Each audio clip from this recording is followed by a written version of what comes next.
In this episode, Elijah and Grant from the Glassboard team and the Hard Tech podcast sit down with John Grady from Ayla Networks. Ayla Networks really lives at the application layer of connected devices, actually working with some of the largest connected brands in the world. Some to mention is like Shark, for example. This conversation is really in-depth. He comes from a very diverse background in being a PE-backed CEO, and it really goes deep into what it really takes to scale this kind of product that really lives at the intersection between connected and actual hardware products. Enjoy. Well, welcome everyone back to the Hard Tech podcast. I don't have my co-host guest DeAndre here with me. He is got an ankle that needs repair, so he's out getting that repaired. But I got Elijah joining us here today. Welcome. And I've got John Grady from Ayla Networks. He was kind enough to fly in last night and we were able to catch up. So hopefully you're not going to miss too much of the fun from last night's conversation into this, but we'll try and cover the highlights today. Thanks for joining. Thanks for having me, Grant. It's great to be here. Yeah. So our worlds overlap in the connection piece, right? So everyone knows we're Glassboard, we're hard tech, and our IoT stance, we're gathering all this great data, and we have to shuttle it to the cloud and then do something useful with it, which we can shuttle to the cloud sometimes, but we're not the ones that are going to make the app or the user experience on the cloud. But getting it to the cloud and that user experience is where you guys come in. Is that right? Exactly right. We have a tripod, effectively, in our platform. We're a well-known smart home IoT platform based in San Jose. We provide three primary elements: the cloud capabilities and all the intelligence that resides there, the mobile app experience for discovery, command and control, configuration, and so forth, and then the device integration. It's those three things that allow us to deliver a differentiated experience to the 50 some odd brands that work with Ayla each and every day over the last 13 years. So we've been really, really fortunate that has, we've been able to ride the wave of connectivity and of IoT, particularly in the home. But as you said, we meet in the middle. Yeah. Where you hand off is where we pick up the baton and we run with it. Yep. No, and I think it's great because there's, just like our clients use us for hard tech, because you don't need to have your hands wrapped around how to make the sausage to build a great product company. Neither do you have to know how to do a web experience, an app experience, build a database. If your core brand is, I'm going to pick out something at random here, a door lock or a washing machine or a vacuum cleaner, you don't need to be an expert in, for me, the IoT hardware side and the microcontrollers and the memory and the connectivity. And on your side, they don't need to be an expert in building that backend database or an app or a UX. They can focus on their core skill set and let you guys run that for them, right? Similar to how we will build that hard tech supply chain and get them going. Exactly. And that's why customers approach us. They know we do a couple things really well, but one of those things is not design the actual piece of hardware. We do the three things that I mentioned really, really well. That's a sandbox we excel in. But we love to work with really creative and innovative hardware partners who have a vision for what a superior connected experience looks like. And then we go out and enable that. That's what we do every day. And so let's play games. The listeners at home can get a feel of where you would tag in. Where would someone, I'm going to go make up an appliance in my house. I want to go make a smart water filter, right? Water dispenser in my house that tells me when the filter needs to be replaced. I come to you and I say, hey, I've been making water filters and dispensers for 20 years. I want to make one that auto alerts for filters so I can get recurring revenue on selling the filters when they're burned out. How do you help? So where would you tag in and how do you start that conversation? Yeah, so that's frankly the lion's share of the leads that flow into us are exactly that, whether it's a vacuum cleaner or water filtration device, a lock or whatnot. Where we pick up is understanding from that customer, what's the motivation behind the connected experience? Is it a superior customer experience? Is it retrieving data that helps the product improve? Is it a replenishment and a maintenance strategy? There are a lot of different elements, and sometimes it's a collage of all three or four of those things. But understanding what that driver is really, really important. So we help crystallize that during the sales process because that drives what the onboarding experience looks like. Right.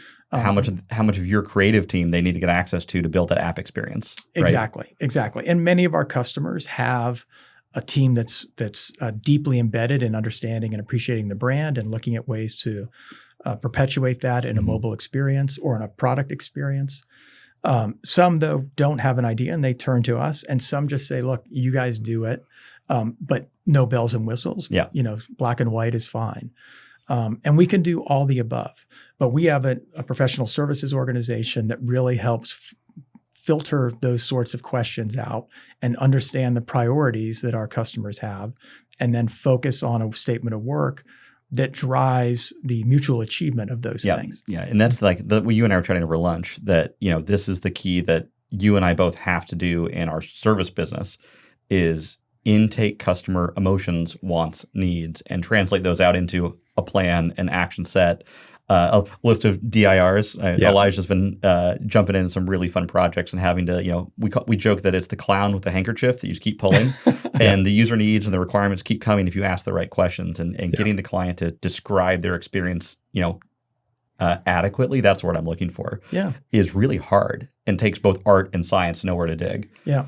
But that playbook is a feature, not a bug. That's why grounding your experience in the connected world, where it can be updated, enhanced, and improved and extended every day, every month, every year. That's the beauty of the connected experience. And that's where Elijah and I are jealous, because when we have to go fix something, that's called a recall, and everyone's upset with us. And you guys get software updates. And we do, for us, it's frozen. OTA, right? We solve that riddle with an OTA next week.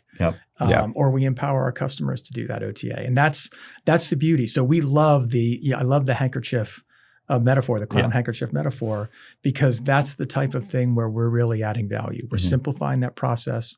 We're facilitating it in a way that allows people to think of it as an advantage, not as something that slows them down. Right. No, it's you have the experience to ask the right questions that will make them deeply think, not just, I've been pitching this product feature to our management team for 6 months and I finally got to talk to you.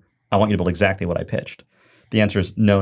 You actually want us to do that plus these 2 things you didn't know you wanted, but your customers deeply are going to need, because not just your competitors in the exact same space, but your parallel competitors, right? We have a client that might be in the lawnmower business that allows us to learn, battery status is really important. And then we're going to sell that to the customer that is in the remote lock experience, right? So to ask, well, what do you really want that battery life notification to look like? I'm just picking random features out from here, but it's, you can borrow from parallel industries. So you're not like taking something from a competitor, but you're able to really learn lessons at scale and deploy them. So true. Yeah. And we're going through that same thing. What is the right customer notification? What's the right timing? What's the right verbiage? What's the right call to action? And cadence. And do you give them a weekly update where it's got all their notifications so you don't burn them out? Or do they want that real-time response? Exactly. Yeah. Oh, that's so much fun. And then, so this is very much on the user experience side, which we could talk about literally forever and always. But just to kind of frame the rest of the conversation, that is just the surface, pun intended, of user experience, what you guys touch. How deep in the process do you go? I know you guys are hosting your own data and servers and things like that and allowing clients to rent that from you guys. But you actually write some of the firmware stack that lives on the hardware. That's right. We integrate with a number of SoCs, and that is essentially plugged into a module from any number of module folks out in China. It's a pin-to-pin replacement, as we spoke about, and that allows for a much more seamless transition. So for some customers who are migrating from one platform to another, we've done quite a bit of work in smoothing out that experience and making it as transparent as possible. And in this day and age, there's a lot of geopolitical pressure out there around some of our competitors. We're certainly looking to take advantage of that, and we've made that process for those customers who've elected to go that path really, really simple on all 3 facets, but particularly in the SoC changeover. And getting the IoT platforming up and running when they're switching both to you guys and from whoever they were on the hardware side. Yeah. Because you guys aren't dedicated to a certain set of hardware. You support a couple of different vendors. You guys are That's right. And I say, let me ask, I didn't ask this actually already. Are you guys hardware agnostic? If I came to you with a client that wanted to run on a US silicon brand for whatever reason, more expensive, would you support it if their team could write the firmware to integrate with your backend? Chances are we've probably already done that integration. Oh, awesome. The answer is yes. And we've done it with probably 4 or 5 different providers. So the likelihood is we already have that experience. Yeah. We've always taken the view that we're agnostic in virtually every dimension of our business, whether it's the SoC. On the cloud side, we work with GCP primarily, but we have AWS and Azure instances deployed around the world. So we are, I don't want to say we're indifferent, because certainly we have a belief, But if our customers feel very strongly about a particular platform or a particular go-to-market approach, we're here to accommodate that. Again, our responsibility is to deliver a good experience as defined by our customers. And if they view that on one platform or one SoC, we're not standing in the way of that. We're going to go help roll that out. Yeah, and that's similar to how you and I work, Elijah, with our clients, is like we're going to make recommendations on what's going to provide that best experience, that best COGS target for their volumes, and also the best development pathway for how big their project is, right? Yeah. We have some clients that are never going to be high volume. Yeah. And we're going to pick a way more expensive SoC because it will make development easy. Yeah. And you can save that money there. And you'll sometimes, never make up in volume. sometimes clients come to us and they know exactly what they want. And like you said, we'll ask questions and make sure that that's going to be the thing that works best for them. But we'll also push back if we need to. And so it sounds like that's a little bit of what you guys do as well. Exactly. We've rolled out a program called the Fast Track program, for example, which includes 7 different product categories today. And its focus is time to market. I'm stealing this name. It's not looking at, it's not really factoring in a lot of other considerations. It's focused on how fast can we move and bring this product to market. And that's based on you having already touched that stove and been burned, figured out where all the hot spots are, where the bruises exist, and how to navigate right to only the right device, answer. on the cloud, and on the mobile app. We've already moved into the second or third level of the learning curve. Yep. And we know the hardware partners that are manufacturing this in China. And so we can take advantage of all those learnings and bring those products to market much, much more rapidly. And we do that more and more. In fact, that's probably the fastest growing segment of our business over the last 18 to 24 months, as those fast track products that the ramp time is minuscule, 4 to 6 months max. And this is almost equivalent to like an ODM or JDM that you're helping your clients partner with, right? They're not owning 100% of the IP in the hardware or in the software. They're truly, I already make a insert device here, toaster. I always use Sunbeam toasters as my fictitious IoT device. Sunbeam Toasters comes to you and wants to make an IoT toaster. You help set them up with your software stack and your back end and all of your connectivity. And then you're partnering them with a hardware manufacturer for the IoT, I'll call it circuit board that would live in that toaster. Exactly. That probably came from another insert kitchen appliance, maybe a smart oven or a smart, coffee machine or juicer that you're just copy pasting into the toaster. And that's how you can do that so quickly. It's very, very similar. It's probably not identical, but it's awfully darn close and allows us to move with great speed and velocity to get that to market. They can basically customize that layout of that circuit board, add a couple of the power switches they need for toasters versus the oven. But the underlying IoT stack is the same schematic, the same layout underneath those chips. Yeah. And the back-end cloud, the back-end piece is all the same. That's right. And we're definitely starting to do that more in our IoT stack. We've got some Bluetooth and Wi-Fi and cell chips that we've done enough times now that like I can just take that part and lay it down and do that. Yeah, that's pretty plug and play. Yeah, practice of the art for us. Yeah, one of the exercises we try and go through annually is looking at what the next 5 to 7 years projections are around connected devices. And if you go back 2 or 3 years, we used to call it lights, camera, action, because that was really the driving force behind connected devices, lights especially, and then cameras, and then plugs and so forth. And so we jumped at that and really started. Brilliant. And we'll do that again later this summer. We'll go through the same exercise in August. Can you share what's coming down the pipeline that I don't know about yet? Well, video still has maintained the momentum that it really was like cameras projected. And security. Yeah, the simple home unmonitored camera is really becoming interesting. There's a lot of pet applications now. Think about the evolution since COVID. Lots of animals in the house. You're in the house all the time. Now all of a sudden you're back at the office 3 or 4 days a week. You want to see what Spot's doing while you're away. He's not eating all the cushions. Precisely. So there's those applications that have now been extended to, is Spot eating enough? Is he eating 3 times a day? How much is he eating each serving? Those sorts of things. The things that distinguish between the mailman and someone who's, probably not so nice. At the doorbell, Go to CES this year. The bird feeding camera is really, really popular. It can identify the specific bird. So there's a lot of different applications. Infant cameras for young infants. Parents want to monitor their sleep activities and so forth. So cameras continue to be significant, and we're jumping in with both feet. Difficult. It's high data rate. That's a lot of storage if you're trying to do playback. I mean, it's very much different than an action, right? I want to turn on my light. Did my door unlock? Yeah. right? These are, a couple of bits of data, and those are kilobytes or megabytes of data you're having to, transmit, store, record, recall. Yep. So that's certainly one of the top 2 or 3. Lights is the growth has slowed a bit, but it's still a top 5 fastest growing category. Yeah. Smart plugs and outlets. In fact, there's probably a very good correlation between what we're doing on the fast track side and what we're seeing or others are seeing in terms of adoption. anticipated connected adoption. And it's interesting. So the smart home stuff has been really popular. What do you want to say? Like 2014, 15, it started, the fuse was lit and then it just off to the races. Yeah. Aila started in a garage, as we were talking about, in 2010. The first devices appeared a couple years later. And so by the time 13, 14 came around, the notion of a connected device or a connected appliance in your home wasn't far-fetched. It was at CES, basically. Yeah. It was the new thing. Can you believe they're internet connecting your light bulbs? Yeah. It was the Jetsons, kind of storyboard. Yep. Like, this is where we're going to go.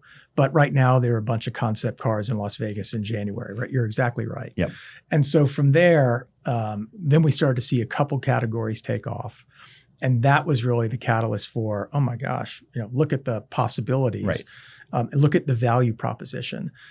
Everyone's view earlier in the 2015 to 17 era was connected devices are cool, but articulating the precise value proposition was a little more challenging. It was so the hard. value of the data was a little ambiguous, for example. Yeah.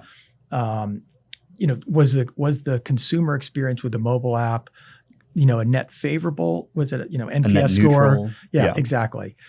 So understanding those types of things really started to take form and shape in the 2017, 2018 timeline. And then we started to see the proliferation of connected devices. And that's certainly when Aila started to hit its stride. Oh, that's awesome. Because it's such funny how that mirrors our experience that there's a certain subset of IoT times when devices without UX was like the rage. Let's build a thing with an on light and that's it. Everything else is through the app. The app will give you the best experience. And what everyone's realized is nobody wants to get their phone out to do everything. Mm-hmm. What they want is a great light switch that still is a light switch, right? But I can control it from my phone and not in the room. And it's this, it comes back around, right? It circles around and you'll get that, oh man, a great physical UI augmented by an amazing digital UI where I can go and fine tune every feature the few times I need that, or make it start heating my coffee up when I'm in my shower, right? Yeah. And setting those automations. It's that blend that really is tied home IoT together. And that's, what we refer to that in our mobile app is scenes. Mm-hmm. What is the portfolio of action you want to take? Because At you're one right. time. You don't want to open up 5 different applications to do 5 different things. If you want the drapes open, the lights off, the air conditioning on, and 2 or 3 other things, can you do that concurrently or simultaneously? Right. And that's the idea behind an integrated mobile experience. And certainly that's something that we facilitate as well, understanding and defining what that experience looks like and then facilitating the actual execution of that. Yeah, because you and I were talking about some of your brands that have more than one product line, Mm-hmm. right? That might build very different devices that you still use to have, like you said, drapes and HVAC system. Mm-hmm. What is, if you can share, what brand do you have that actually has the widest range of things that all lives in the same user experience? For us, it's a service provider, Etisalat. Okay. Based in UAE, headquartered in Dubai. We're the platform of choice there for their smart living platform. Okay. And we integrated 4 different products into that experience. Lights and things like that were kind of the baseline, but we then extended from there. And they're even considering today extending that to another dozen or so different devices. Yeah. And so, that's really the integrated scene that they then incorporated also through command and control capability on the TV to make it even more user-friendly and kind of centralized. You can have a central home hub. Right. That So you can someone log comes into. to the door, look at the TV to see if it's the mailman or if it's your best friend coming over. That kind of experience, opening the drapes, turning on the lights, changing the temperature in the home, opening the locks or unlocking the door, all those sorts of things are the types of experiences that can be integrated. So if you think about the business model there for someone who already kind of quote unquote owns the home, it's really there's a heavy incentive to drive an integrated experience for someone like Etisalat or any service provider, right? Comcast, Verizon, you name it. They all have similar motivations to kind of command that space. Right, and to roll that up into one seamless user experience, just like Apple does, right?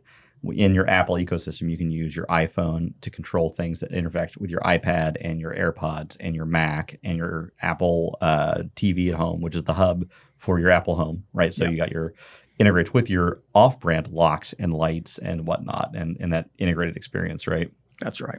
Exactly right. So it's everyone's fighting for that pie to roll that up, I think. Yeah, I'd love to dig in a little bit too on the hardware side. Like when we're developing hardware, we IoT connected hardware, we're thinking about is this going to be Zigbee, Wi-Fi, Bluetooth, Matter, and that can be a difficult decision where we want to provide to the widest range, but we also don't want to over-engineer something. How do you guys come in and help out with kind of integrating potentially things using different protocols there, or also do you guys come in and dictate that with your products? No, I used the word agnostic 5 or 10 minutes ago, and we take the same view around connectivity. It's certainly fair to say that the lion's share of our devices are using Wi-Fi or BLE, but that's not an exclusive statement. So we support various other protocols. Probably the bronze medalist in that competition is 4G and 5G, but we're indifferent. Again, we have an opinion on that. There are trade-offs associated with each, but the scale of our experience right now certainly tilts towards Wi-Fi and BLE today. And that's a byproduct of where most of our devices are installed. They're in a home, they have access to a wireless gateway. And a lot of them are plugged in all the time. And they're continually on and being utilized in some form or fashion. So it makes sense. But again, as we drifted into adjacent business lines, we're in a smart home space, but a customer may have a business version of that product. We're open to different forms of connectivity. Yeah. And, we think that's one of the strengths of our business is the ability to adjust on the fly as partners' needs either evolve or market segments within that business simply are different from the get-go. Absolutely, yeah. And the value to the customer there, I think, is awesome too. Because as a consumer, if I'm going to buy something, and I'm looking on Amazon, like, man, is this going to work with what I already have set up? Having that peace of mind as a consumer would be super helpful as well. Yeah, agreed. Well, I think it's interesting that everyone in their home now has smart things in their home. That's what you guys are currently is the bread and butter. We're starting to see the smarts expand outside of the home. Right? You're starting to get the outdoor equipment that's got to have longer range communication, more weather resistant, and different user experience and activities. Like, hey, my lawnmower is stuck. I need to go fix it right now, or it's going to stop mowing my lawn. Yeah. Right. In those real time activities. Everything has, and you're right. Everything has moved outside. All the focus on the new product introduction over the last couple of years. You see this at CES. That's because waterproofing things is hard, and everyone put it off until the end. At IFA last year, 3 or 4 floors of outdoor, what I'll call outside connected devices. A lot of challenges there, right? With different deployments, different topographies, different size homes, all those kind of things. But, lawnmowers are kind of the outdoor vacuum. Yep, they're coming. Lights, now there's external or exterior lights, excuse me. But we've done interior lights for a long, long time. So we have experience there. All those sorts of things, just a matter of time. Irrigation is another big area that we're starting to see. We're seeing a ton of that pop up in the smaller companies. It used to be the outside irrigation was the realm of the big fish, right? For automation and things like that, like the Rainbirds and the big names. But man, in the last 5 or 6 years, we've seen a huge amount of push in garden or outdoor IoT automation, which is just great. It's so cool to see people adding innovative new features, or you can water your whole lawn from the corner with a machine that's got a high pressure jet and a nozzle that knows how to turn in a camera, and it'll make sure it gets all of your grass wet. Well, and you have the precipitation detection. Like at my house, we have an awning over the backyard. And if it starts raining, there's a detection mechanism that automatically closes it up so the furniture stays dry. But extend that into irrigation. If it rained 2 days ago, does the sprinkler need to run today? Yeah. So there's all these things that in general have a lot of consumer benefit. They're smart in terms of their use of energy, or in this case of resources, water and resources and so forth. So the consumer derives quite a bit of benefit from that experience. And so CES starting in 24, but certainly this year in 25 saw an explosion of outdoor connected devices. Yeah. And that's, for us, it's very exciting. I mean, that's just another sandbox to go play in. Yeah. Exactly. And it leverages so much of what we've done. I said, you guys are lucky. You are going to benefit because your software for an outdoor, the user experience may need to change a bit, but the underlying software is mostly the same. Yep. Man, for those of us who are doing the hardware outside, exactly. Man, it is so hard to go outside versus inside. Totally different animal. I mean, temperatures on your batteries, just cold and waterproofing. Hot. You mentioned waterproofing is everyone's favorite nightmare in our industry because it's horrible. Well, not just waterproofing. Mowing the lawn, you've got other things flying around that aren't just water that you have to also protect against. Yeah, no, and you got to protect people from anything that moves outside because it's no longer in your home. You're not the only sole responsible. It's a whole different level of safety, especially with spinning blades and lawnmowers. Yep. And then, I mean, that's for you guys. That's got to be just a full fun sandbox. Exactly. Because it's just fun user experience that you could iterate and make better. And the hardware guys have to go put it all together for you. That's exactly right. Like you've said it precisely the way we see it. Yeah. It's new opportunities for us. It leverages what we did yesterday or last year or in 2023. And this time we have a lot more data, a lot more success points to direct our customers to in what they can do with the data and what that experience looks like. And where do people get stuck on the journey of connecting a device initially, for example, and how do you upsell that product on if it's a lawnmower, on whatever the next gimmick is that's attached to the lawnmower. Yeah, it's the base, the premium, the plus, and how do you differentiate? What features do you put in which tier, right? Yeah.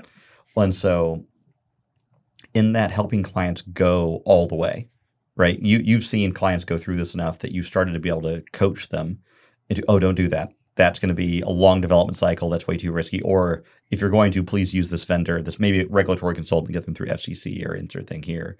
How has that grown over your years, right? Like, how much more vocal do you see your team getting, helping to lead clients, not just in your core offering, but throughout that development life cycle? Yeah, I think it's less about being vocal and more about having a lot more data points to bring much more color and detail and a fact-based set of experiences that help customers make a better decision. Oh, yeah. If you can make a decision based on 23 data points versus 2 data points, chances are you're going to make a better decision, all things being equal. And so I think we're a lot wiser there.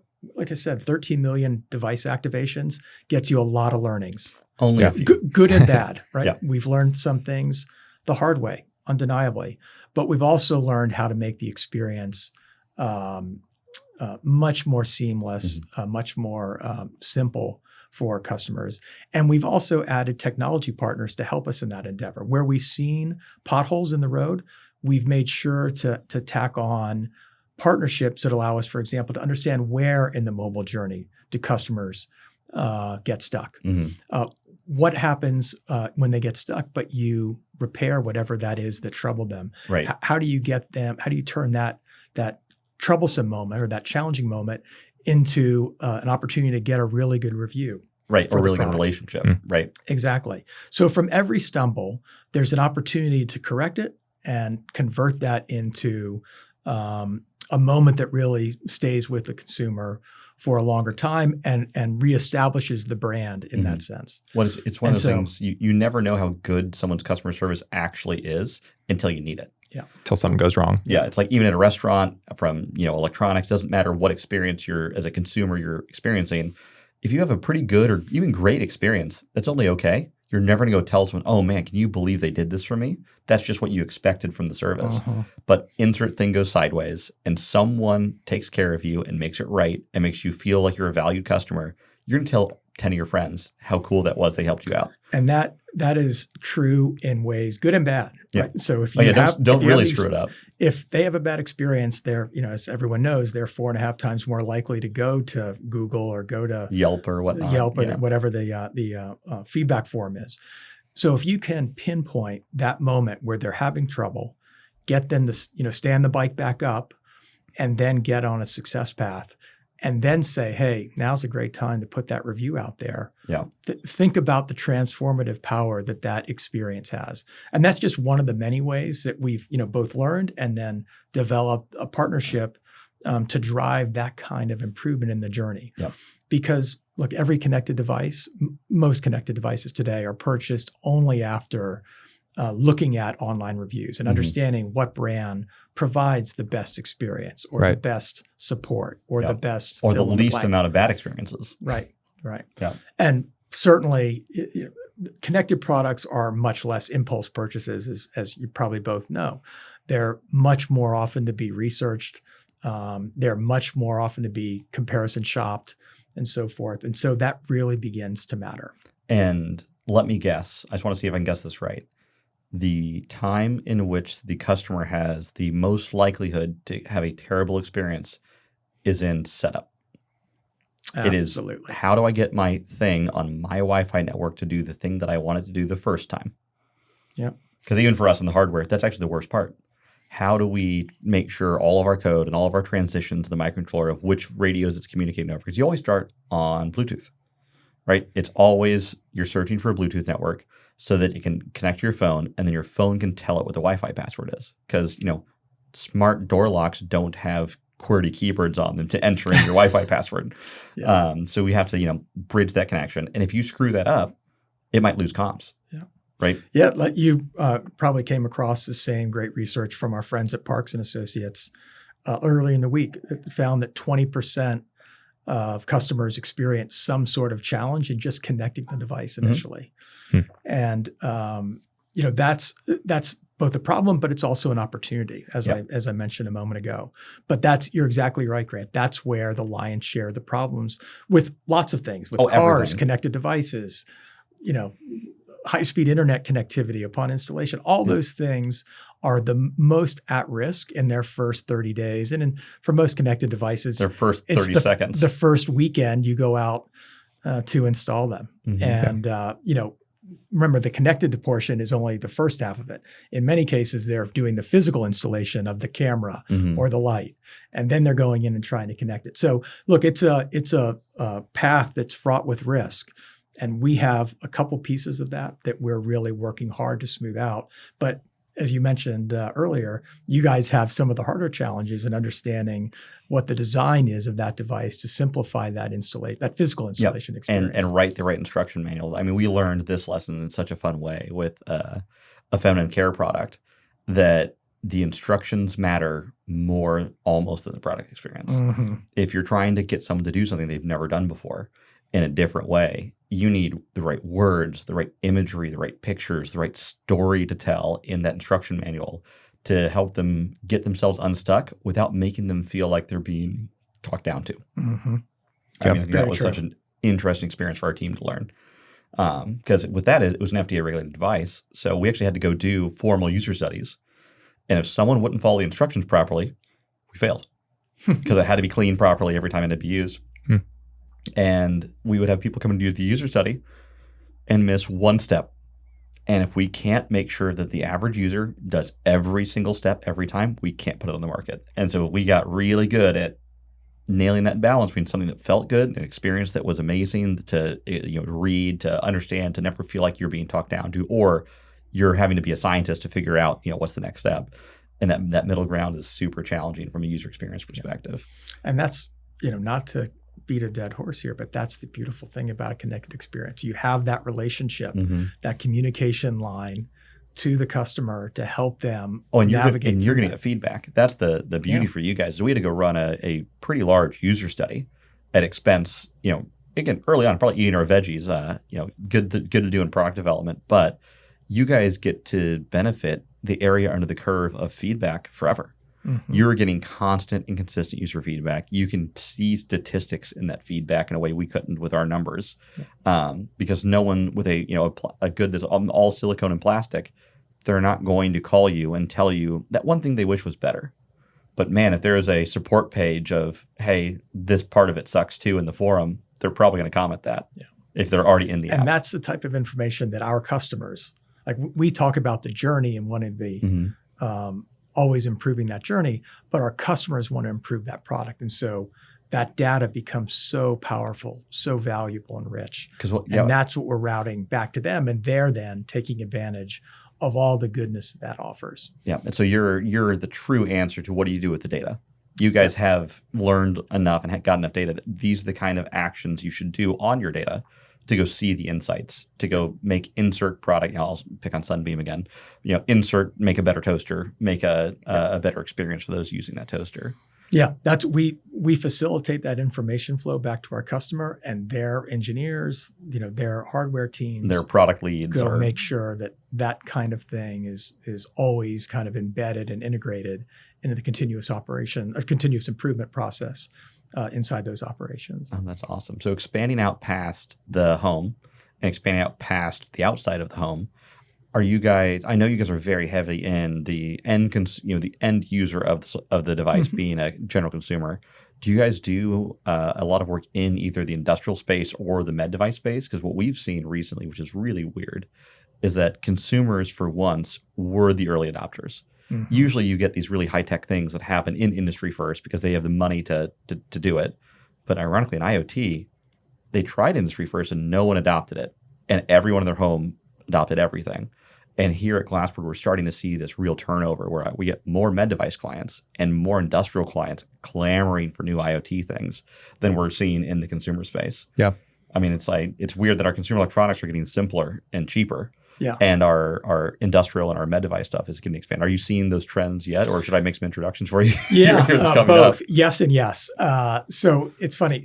There's a really fine line between wearables and medtech, right? Some there's wearables, a blurry line. Yeah, and so I think when we think about wearables, and in this case we do think of it as medtech, that's one of our biggest connected devices on the platform. Mm-hmm. So a lot of experience there. In Europe, here in North America, we are starting to see more of that. It's a steady flow, not a tsunami yet. Got it. But I think we are a believer that is one area for us as we think ahead over the next 2 or 3 years. Where will we start to see a lot of incubation of new ideas, new products, and so forth? That's certainly at the forefront. Understanding green tech. And where we can play a role in that. And that's really in the industrial side, right? In the industrial IoT. Exactly. And that's what's ironic is I feel like the smart grid was the very first IoT movement that never happened, right? I mean, it was I dropped out of college to join a grid energy startup that was supposed to be part of the smart grid, and that found ran out of money before we made it, but not many people have. Yeah. Right. Even if that company would have worked out, the industry of smart grid hasn't taken off yet, despite. Yeah. We now have more batteries in everyone's garages than we had 2 years ago, let alone 10 or 15. Yeah. We have more batteries in people's homes, basements, or replacing gas generators outside, or these power walls, or EcoFlow's got a huge set of home batteries now. Yeah. But you're right. So back to medtech. Sorry, I didn't mean to take us off a tangent. Medtech, I think, is something, most of what we do today is in infant medtech. Yeah.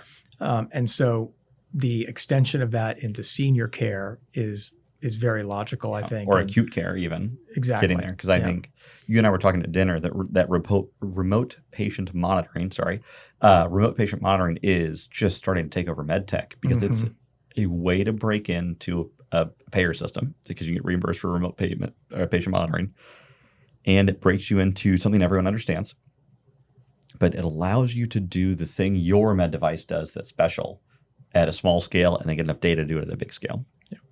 So I think that as you and I were talking about data earlier in in this podcast, the home IoT data set is like useful for trends and like what you should be doing and like efficiency.